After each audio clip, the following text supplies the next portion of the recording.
Real Bus está de volta à estrada. Uma volta responsável e controlada, seguindo todo o protocolo de higiene recomendado pelas autoridades de saúde. Uso obrigatório de máscaras, álcool em gel para todos, higienização completa dos ônibus e renovação do ar a cada minuto durante o trajeto. Se o seu destino for João Pessoa, Campina Grande, São João do Cariri, Serra Branca, Sumé, Monteiro, São José dos Cordeiros ou São Sebastião do Umbuzeiro, conte com a gente. Mesmo em tempos desafiadores, o compromisso da Real Bus é com a sua satisfação.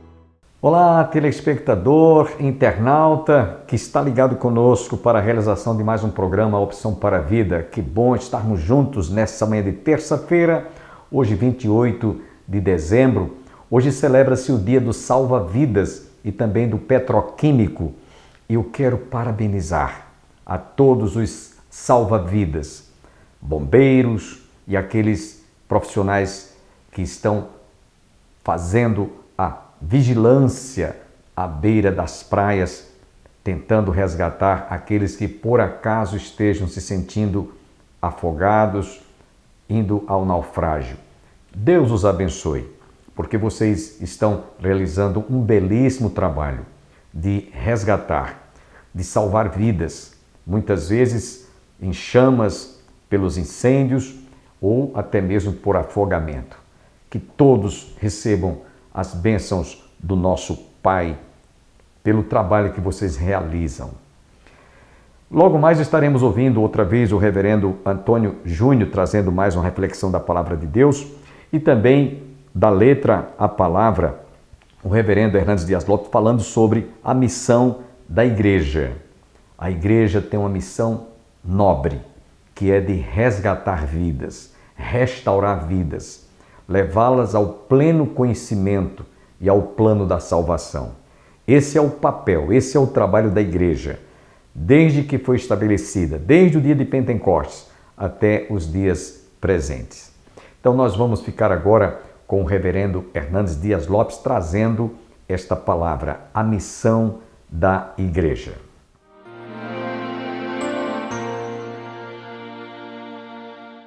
Missões é a missão da igreja. Todo aquele que foi alcançado pela graça é enviado a anunciar o evangelho da graça.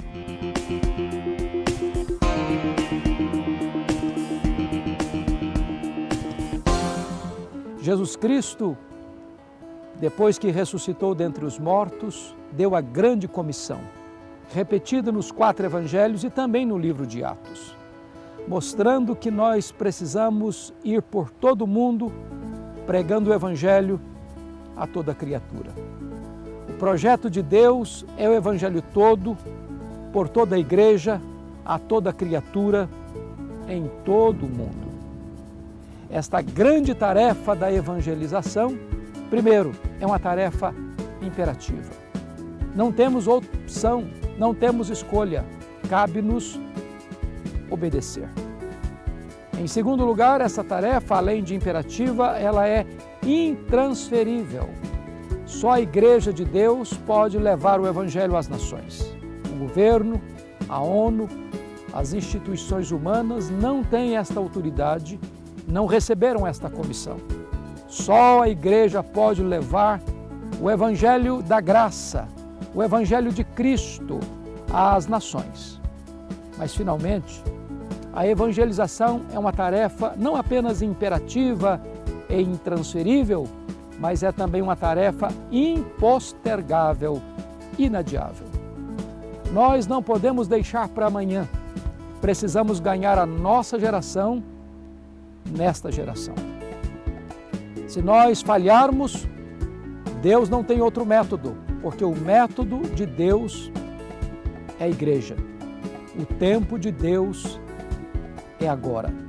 O que você tem feito com este evangelho que um dia entrou na sua vida, transformou a sua história? Você tem retido esta mensagem apenas para você? Isso não pode ser feito.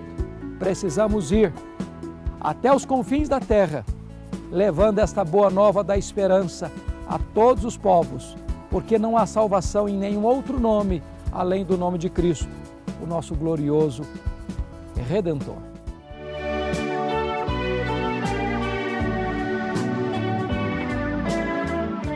Graças a Deus, irmãos. Amém. Deixa eu registrar aqui o meu agradecimento, a esse casal amado, Tiago e Micaele. Conheci Micaele no seminário, foi minha aluna, e sempre quando eu os convoco, nunca recebi um não, a não ser pela agenda. Então, mais uma vez, quero registrar nosso agradecimento por compartilhar o louvor com a igreja hoje. Espero que seja o primeiro de alguns outros dias, Amém.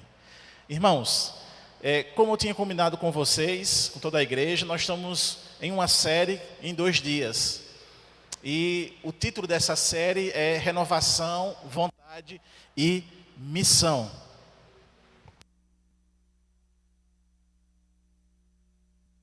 Oi. Então, dentro dessa temática, de renovação, vontade e missão, nós trabalhamos quinta-feira a renovação para a adoração. E nós nos baseamos justamente no texto de 2 Coríntios, capítulo número 5, verso 16 ao verso de número 21. Nós fomos do verso 16 até o verso 19. Hoje, nós vamos então concluir, sobre essa nova vida, que agora ela vai se caracterizar pela missão. E eu entendo então que o apóstolo Paulo tem algo a nos ensinar esta noite, através do Santo Espírito de Deus, nessa temática. Se fomos de fato renovados, se nós encontramos salvação, então a nossa vida é missão. Amém? Eu sei que a gente tem sempre que recordar, relembrar, reacender a centelha. Mas eu não tenho dúvida que a vida do crente, ela é pautada e voltada a obedecer à vontade de Deus. E a vontade de Deus, eu não tenho dúvida, é que o evangelho seja propagado. Com dificuldade, com rejeição, com animosidade, mas ela tem que ser propagada. Amém, amados irmãos?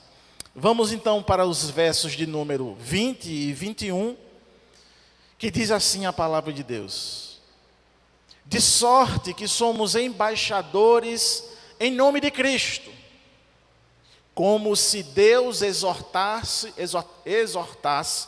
por nosso intermédio.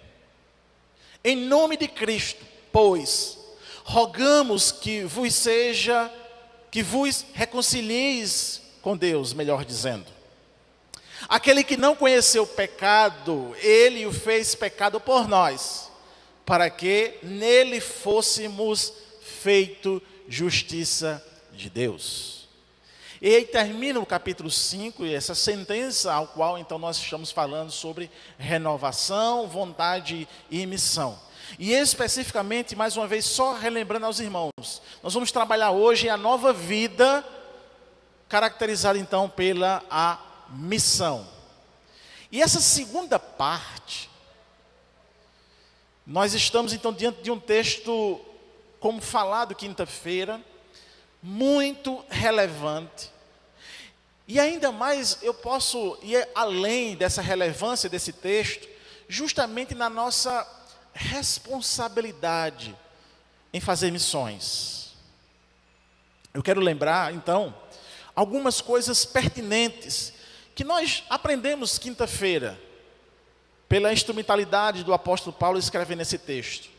E Paulo, ele nos trouxe uma realidade, quando passamos, ele traz a ideia, ele passa a ideia, que agora a igreja, ela está diante então do seu Senhor, porque ela conheceu a Cristo. Então, olha que realidade. Eu só sou igreja quando eu conheço o Senhor dela. Você não é crente porque você está no hall de membros. Você não é crente porque você é dizimista. Você não é crente porque você senta nesses bancos. Você é crente porque você conheceu o Senhor da igreja. Sem esse conhecimento de Jesus, é impossível que nós venhamos a desenvolver uma vida autêntica, espiritual. Então nós entendemos no ensino de Paulo quinta-feira que agora, conhecendo a Cristo, sendo igreja, passamos a viver numa perspectiva espiritual. Embora haja o intelecto, embora haja o racional, mas como igreja, nós vivemos exclusivamente de forma espiritual. Aleluia. Eu desenvolvo o meu trabalho, as minhas habilidades espiritualmente. Eu crio os meus filhos espiritualmente. Eu tenho a minha esposa e mantenho a vida conjugal espiritualmente. Por quê? Porque eu conheci a Cristo. Você conheceu a Cristo? Amém? Que bom. Agora, por que isso? Porque nós aprendemos então semana passada que Paulo ele vai dizer que aqueles crentes que não conheciam a Cristo, não é? Ou melhor, aquelas pessoas que diziam ser crente, mas não conheciam a Cristo, eram pessoas meramente religiosas. Eles acreditavam na divindade, mas eles não entendiam então o Evangelho nem a palavra. Eles não tinham então encontrado de fato o Senhor. E Paulo então era caracterizado justamente como uma dessas pessoas, fariseu, religioso. E é tanto que o seu conhecimento meramente religioso o levou a perseguir a igreja de maneira violenta até. E aí então, no contexto desta palavra que começa no verso de número 16 e vai até o verso de número 19, está essa ideia. Paulo está passando essa ideia de que quando ele não conhecia, ou melhor, quando ele conhecia a Cristo, ele conhecia de maneira carnal. Mas quando fomos transformados em nova criatura, então ele se coloca como essa nova criatura, ele não tem mais um olhar carnal para o Cristo histórico, mas ele entende que o Cristo, ele é o Messias, ele é o próprio Deus. Então agora as coisas que se fizeram novas, assim como ele está juntamente com aqueles que estão lendo essa carta, são justamente essas criaturas. Elas não olham mais Cristo de uma maneira carnal, mas eles olham a Cristo agora de uma maneira espiritual. Portanto, lembre-se que Paulo ele está evocando o seu passado. Ele está evocando quando ele era perseguidor da igreja. Ele não está trazendo uma mensagem de carapuça, como muitas vezes a gente pegava esse texto e dizia, nova criatura, tal, tal. Não, ele está lembrando de como era a visão do homem carnal para o Cristo. E como é uma visão espiritual para o Cristo. A visão espiritual nos tornou essa nova criatura. Cristo, então, em sua obra perfeita, é isso que ele vai entender, e é isso que ele vai ensinar à igreja de Corinto. Ele vai entender que Cristo, em sua obra perfeita, então, ele pagou a nossa dívida, e ele nos deu vida. E ele nos trouxe novamente à presença de Deus. Então, Paulo faz esse olhar para Cristo. Porque de fato essa é a obra de Cristo. Ele se colocou em nosso lugar. Nós vamos repetir várias vezes isso aqui. Ele então nos deu vida. E isso quer dizer que ele nos trouxe novamente à presença de Deus. Se Adão e Eva então saiu da presença de Deus juntamente com toda a humanidade, em Cristo Paulo vai estabelecer que nós voltamos a essa presença. Então a ideia de Paulo é que a conversão, ela faz de cada um de nós olhar o mundo, não como nós olharmos antes, mas com um olhar na perspectiva espiritual. Então, a partir do momento da sua conversão, irmãos, do encontro de fato e verdadeiro com Cristo, a partir desse momento, nós passamos a viver uma vida direcionada por Deus. Isso quer dizer então que o caminho que nós trilhamos agora, ele é todo formado e pavimentado em Cristo.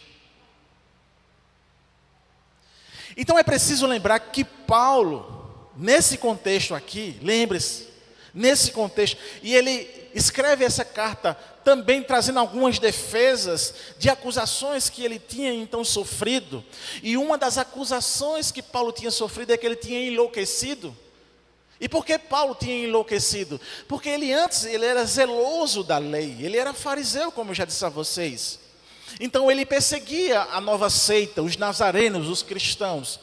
Ele achava que Cristo era apenas um reacionário, mais um agitador, um blasfemo, porque Cristo dizia que era o rei dos judeus. Ele evocava então, de fato, a coroa dele para reinar para os judeus. Só que eles não entendiam. Então Paulo perseguia de forma justa, perante a lei religiosa e perante a lei civil naquele momento. Entende, irmãos? Mas a partir do momento que Paulo tem um encontro com Cristo lá em Damasco, na estrada, ele muda, a chave mudou. Antes como um perseguido, ele passa a ser, antes como um perseguidor, ele passa a ser perseguido. Então o que se espalhava naquele momento é que Paulo tinha endoidado, ele ficou doido, ele enlouqueceu, porque ele matava os cristãos, ou ele então era, digamos assim, ele estava presente aos martírios, de forma justa, e agora ele se coloca como um deles. Como pode isso? E a igreja de Corinto, alguns irmãos pensavam também que Paulo era louco, estava enlouquecido. Então ele começa a defender que não estava louco, justamente trazendo o poder do evangelho. E ele sempre dizia isso, não é? Que o evangelho é loucura para os homens, mas para Deus é o poder. O que é isso, irmãos? É que Paulo, ele está numa perspectiva espiritual. Espiritual. Mas havia no contexto da igreja de Corinto uma desconfiança, tanto dos judeus como dos gentios, sobre a postura e o ensino de Paulo. E essa carta, então, ela tem essa conotação, como eu disse a vocês, de defesa do apóstolo. Mas o que notamos aqui é um texto muito rico e poderoso, pois o apóstolo não fala de si mesmo ou em si mesmo, mas ele revela o poder do evangelho. Poder esse que fez o mesmo mudar completamente a sua opinião, comportamento e vida. E é por isso que ele disse: se alguém está em Cristo, é nova criatura. As coisas antigas já passaram, eis que se fizeram novas. Então todo o conceito, o padrão, a definição da divindade, do cosmos, da vida, que nós tínhamos sem conhecer as Escrituras, tudo isso é passado. E agora nós vivemos essa nova vida de quê? De conhecimento exato e eficaz do Evangelho.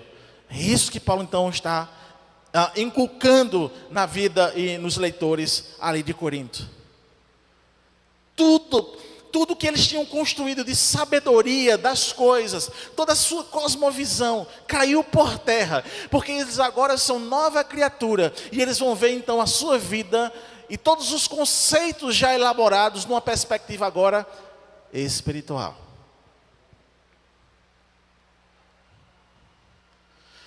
Eu acho interessante, eu já disse isso aqui, eu não sei se acontece com vocês, mas até mesmo às vezes quando eu vou no cinema assistir um filme, ou eu assisto um filme em casa ou qualquer outra coisa, eu sempre olho numa perspectiva teológica. Sempre a gente, às vezes até eu comento com a minha esposa, rapaz, isso assim e tal, a gente sempre vai fazendo essas conexões. Por quê? E aí eu entendo o que Paulo está dizendo aqui. Porque quando a gente encontra com Jesus, a nossa perspectiva então ela é diferente. O nosso entendimento, ele agora é espiritual. Quando eu digo teológico, tenha-se como espiritual, irmãos, amém? Porque a teologia em si, ela vai então ser apenas uma coisa intelectual, mas a teologia sadia bíblica, não, ela é coisa espiritual.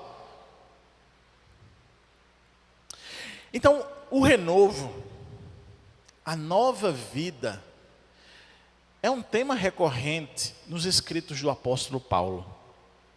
O mesmo afirmou essa ideia quando escreveu para a igreja da Galácia, quando disse assim: logo, já não sou eu quem vive, mas Cristo vive em mim, E este viver que agora eu tenho na carne, vivo pela fé no Filho de Deus, que me amou e a si mesmo se entregou por mim. Então você entende essa perspectiva de que agora o que ele vive sendo direcionado pelo Espírito, que é Deus, e que essa vida direcionada por Deus é um novo viver. Então você entende como igreja, como salvo, como alguém que encontrou salvação em Cristo, como alguém que é espiritual, que a sua vida agora é pautada toda e exclusivamente pelo direcionamento de Deus. Amém? Então não é mais a sua vontade, é a vontade de Deus prevalecendo na sua vida.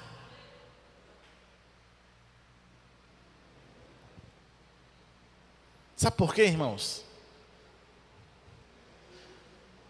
Por causa do outro ensino de Paulo, muito pertinente,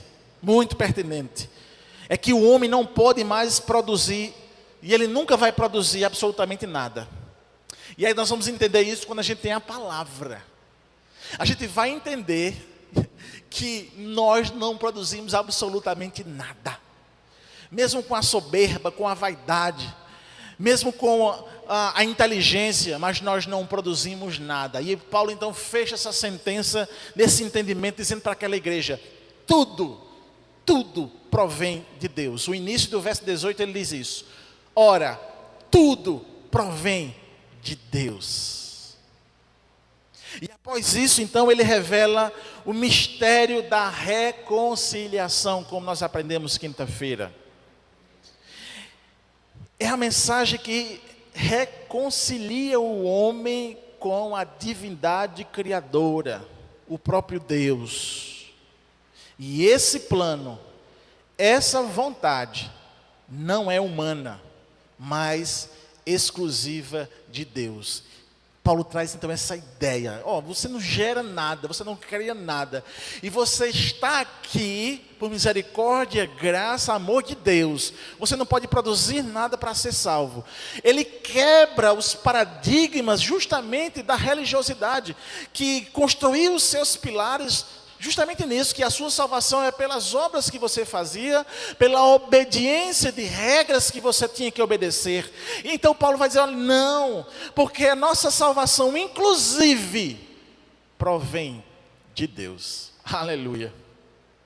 Para mim isso é confortante, viu, irmãos? Porque saber que eu não posso produzir a minha salvação me conforta. Porque saber que a minha salvação provém de Deus, eu entendo que é eficaz. Então, o mistério, ou melhor, o ministério da reconciliação é o processo em Deus, ou é o processo em Deus usado do Evangelho, chamando os pecadores ao arrependimento. E após o chamado ao arrependimento, ele estabelece um relacionamento. Então, a ideia de reconciliação colocada por Paulo nesse texto tem essa ideia de que essa reconciliação é de fato um processo em Deus, e ele usa o Evangelho para chamar os pecadores ao arrependimento. E após esse processo de arrependimento, continua com um relacionamento com Ele. Então eu friso mais uma vez, diante do ensino de Paulo, que uma vez que nós conhecemos de forma eficaz o Evangelho, de uma vez que nós somos chamados e atendemos a esse chamado, nós estabelecemos na nossa vida um relacionamento. E esse relacionamento ele está pautado pelos meios de graça: oração, meditação da sua palavra, vinda e participação efetiva aos cultos, aos momentos de adoração, vinda e participação efetiva nas obras que estão relacionadas ao Evangelho. E essas obras, irmãos, estão na igreja, ou proporcionado pela igreja. E uma dessas obras, irmãos, é de fato missão. Quem faz missão, quem proporciona a missão, quem provê a missão, é a igreja. E o mais interessante, não é por força, não é por violência. Deus abre as portas, Deus pavimenta o caminho. O nosso trabalho é apenas trabalhar, fazer e prover a obra, a missão. Não tenho dúvida. E dentro então desse ministério de reconciliação, após essa reconciliação, Ele mesmo, Deus, Ele nos deu a palavra para ser levada, pregada e ensinada, para que mais pessoas possam encontrar reconciliação com Deus. A obra é completa. O ciclo é completo. Eu acho essa ideia aqui fenomenal. É que todos os que encontram reconciliação com Deus, encontrou por meio da palavra. Deus mesmo foi que decretou isso. E foi por meio da palavra que eu e você encontramos o Evangelho, a verdade. E é por meio da palavra que nós deveremos testemunhar para as outras pessoas que não conhecem a Deus. Olhando então para os versículos 20 e 21, nós vamos entender agora que fica claro, dentro do que o apóstolo Paulo ensina, que a igreja de Corinto que recebia esse escrito, os primeiros leitores, eles são representantes de Deus aqui. Já pensou nisso, irmão? Você é um representante de Deus.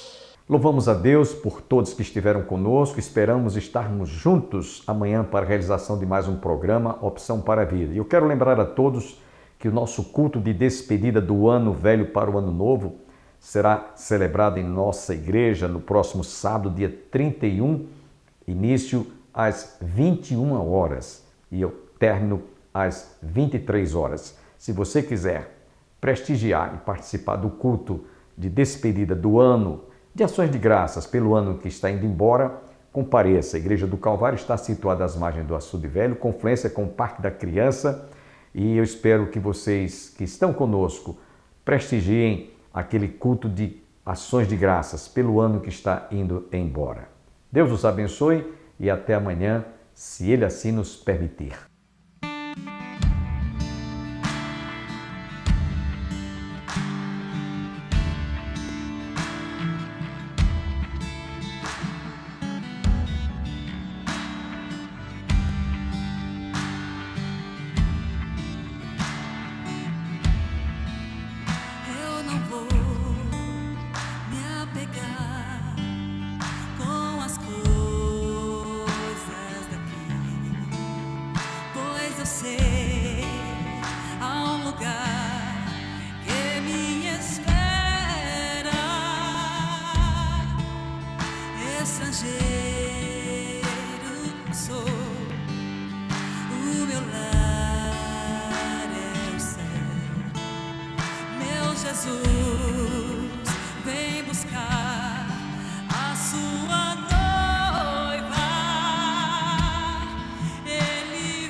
igreja.